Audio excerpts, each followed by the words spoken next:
Hi friends, welcome back to our channel. ఈరోజు మన కిచెన్లో ఎలాంటి పప్పులు నానబెట్టకుండా అప్పటికప్పుడు ఇన్స్టెంట్గా ఇడ్లీని ఎలా చేయాలో చూపించబోతున్నానండి. దానిలోకి కాంబినేషన్గా చట్నీ కూడా చాలా టేస్టీగా ఉంటుందండి. ఇడ్లీ పిండి, దోశ పిండి లేనప్పుడు అప్పటికప్పుడు ఒక 5 నిమిషాల్లో ఈ బ్రేక్ఫాస్ట్ రెడీ అయిపోతుందండి. చాలా మృదువుగా, సాఫ్ట్గా, తిన్నా కొద్దీ తినాలనిపిస్తాయండి. చాలా మృదువుగా ఉంటాయండి. టేస్ట్ అయితే చాలా చాలా బాగుంటుందండి. పిండి ఫర్మెంట్ చేసే అవసరం లేకుండా అప్పటికప్పుడు చేసుకోవచ్చండి. ఎక్కువ టైం కూడా పట్టదు, ఈజీగా చేసుకోవచ్చు. మరి ఇక ఏమాత్రం ఆలస్యం చేయకుండా చాలా టేస్టీగా, సాఫ్ట్గా, మృదువుగా ఉండే ఈ ఇన్స్టెంట్ ఇడ్లీని పర్ఫెక్ట్గా ఎలా చేయాలో ఆ ప్రాసెస్ని ఇప్పుడు చూద్దాం రండి. ముందుగా ఇక్కడ నేను మిక్సీ జార్ తీసుకోవాలండి. దాంట్లో 1 కప్పు అటుకులు వేసుకోవాలండి. నేను ఇక్కడ లావుగా ఉన్న అటుకులు తీసుకుంటున్నాను. మీరు కొలతలు గిన్నె, గ్లాస్ దేంతో అయినా తీసుకోవచ్చండి. ఇప్పుడు ఈ అటుకులను మెత్తగా గ్రైండ్ చేసుకోవాలి. ఇప్పుడు గ్రైండ్ చేసుకున్న తర్వాత మరొక మిక్సింగ్ బౌల్ తీసుకొని దాంట్లో ఏ కప్పుతో అయితే మనం అటుకులు తీసుకున్నామో అదే కప్పుతో 1 కప్పు సన్నగా ఉండే ఇడ్లీ రవ్వ తీసుకోవాలండి. ఇలా ఇడ్లీ రవ్వ తీసుకొని వాటర్ వేసుకొని శుభ్రంగా ఒక 2 సార్లు వాష్ చేసుకోవాలండి. సన్నటి రవ్వ తీసుకుంటే మనకి ఇడ్లీలు చాలా మృదువుగా వస్తాయండి. ఇలా వాష్ చేసుకున్న తర్వాత వాటర్ వేసుకొని ఒక 10 నిమిషాలు నానబెట్టుకోవాలండి. చూడండి, ఈలోపు నేను అటుకులను కూడా గ్రైండ్ చేసుకున్నాను. ఇప్పుడు ఈ మిక్సీ జార్ని పక్కకు పెట్టి ఇప్పుడు చట్నీ రెడీ చేసుకుందామండి. స్టవ్ మీద ప్యాన్ పెట్టుకొని 1 కప్పు పల్లీలు వేసుకోవాలండి. ఫ్లేమ్ని మాత్రం లోలో ఉంచి మాత్రమే ఫ్రై చేసుకోవాలండి. ఇప్పుడు 1 టీ స్పూన్ దాకా ఆయిల్ వేసుకోవాలి. ఇప్పుడు ఇలా బాగా మిక్స్ చేసుకోవాలి. చాలా టేస్టీగా ఉంటుందండి ఈ చట్నీ. ఇడ్లీలో అయితే మీ టేస్ట్ని బట్టి పచ్చిమిరపకాయలు వేసుకోండి. నేను ఇక్కడ 2 తుంచి వేసుకున్నానండి. మీరు కారం ఎక్కువ తింటే ఎక్కువైనా యాడ్ చేసుకోవాలి. లో ఫ్లేమ్లో ఉంచి ఇలా బాగా ఫ్రై చేసుకోవాలి. ఇప్పుడు నేను దీంట్లో ఒక 2 టీ స్పూన్ దాకా పుట్నాల పప్పు, చట్నీ పప్పు అంటారు కదండి, అది వేసుకున్నాను. వేసుకొని లో ఫ్లేమ్లోనే ఇలా 2 నిమిషాల పాటు ఫ్రై చేసుకోవాలి. ఇప్పుడు ఇలా ఫ్రై చేసుకున్న తర్వాత చిన్న చింతపండు ముక్క వేసుకున్నానండి. ఎక్కువ వేసుకుంటే పులుపు వచ్చేస్తుందండి, అందుకే కొద్దిగా వేసుకోవాలి. ఒక పిడికెడు కరివేపాకు వేసుకోవాలండి. ఈ చట్నీలో కరివేపాకు ఫ్లేవర్ చాలా టేస్టీగా ఉంటుందండి. ఇప్పుడు ఇలా మిక్స్ చేసుకొని స్టవ్ ఆఫ్ చేసుకొని పూర్తిగా చల్లారిన తర్వాతనే ఈ పప్పు, పల్లీలను కూడా మనం మిక్సీ జార్లో వేసుకొని కొద్దిగా వాటర్ యాడ్ చేసుకొని మెత్తగా గ్రైండ్ చేసుకోవాలి. ఇప్పుడు ఇలా గ్రైండ్ చేసుకొని పక్కకు పెట్టుకోవాలండి. ఈలోపు మనము ముందుగా నానబెట్టుకున్న రవ్వను ఇలా పిండేసి వాటర్ ఏమీ లేకుండా ముందుగా అటుకుల పౌడర్ ఉంది కదండి, దాంట్లో వేసుకోవాలి. ఇలా వాటర్ లేకుండా పిండేసి వేసుకోవాలండి. ఇలా మొత్తం రవ్వ వేసుకోవాలి. ఇలా వేసుకున్న తర్వాత ఏ కప్పుతో అయితే మనం రవ్వ తీసుకున్నామో అదే కప్పుతో మనము 1 కప్పు పెరుగు తీసుకోవాలండి. నేను ఇక్కడ పుల్లటి పెరుగు తీసుకున్నాను. ఇప్పుడు ఇలా బాగా మిక్స్ చేసుకోవాలి. ఇప్పుడు దీంట్లో కొద్దిగా వాటర్ వేస్తూ మనకు ఇడ్లీ పిండి ఎట్లా ఉంటుందో అదే బ్యాటర్ని కన్సిస్టెన్సీ అడ్జస్ట్ చేసుకుంటూ వాటర్ యాడ్ చేసుకోవాలండి.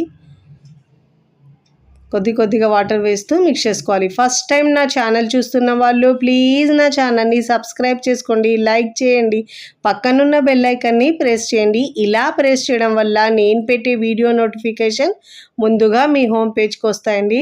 కొద్దిగా వాటర్ వేస్తూ కన్సిస్టెన్సీని అడ్జస్ట్ చేసుకుంటూ వాటర్ యాడ్ చేసుకోవాలండి. ఒకటేసారి వాటర్ ఎక్కువ వేస్తే పిండి పల్చగా అయిపోతుందండి, అందుకే కొద్దిగా వాటర్ వేస్తూ మిక్స్ చేసుకోవాలి. ఇప్పుడు ఇలా బాగా మిక్స్ చేసుకున్న తర్వాత ఇప్పుడు దీంట్లో రుచికి సరిపోయినంత ఉప్పు వేసుకోవాలండి. మీ టేస్ట్ని బట్టి యాడ్ చేసుకోండి. ఇక్కడ మనం ఇన్స్టెంట్గా చేస్తున్నాం కాబట్టి ఇడ్లీలు సాఫ్ట్గా, మృదువుగా రావడానికి నేను ఇక్కడ ఒక ఈనో పౌచ్ వేస్తున్నానండి. ఒకవేళ మీ దగ్గర ఈనో లేకపోతే వంట సోడా అయినా 1 టీ స్పూన్ దాకా వేసుకోవచ్చు.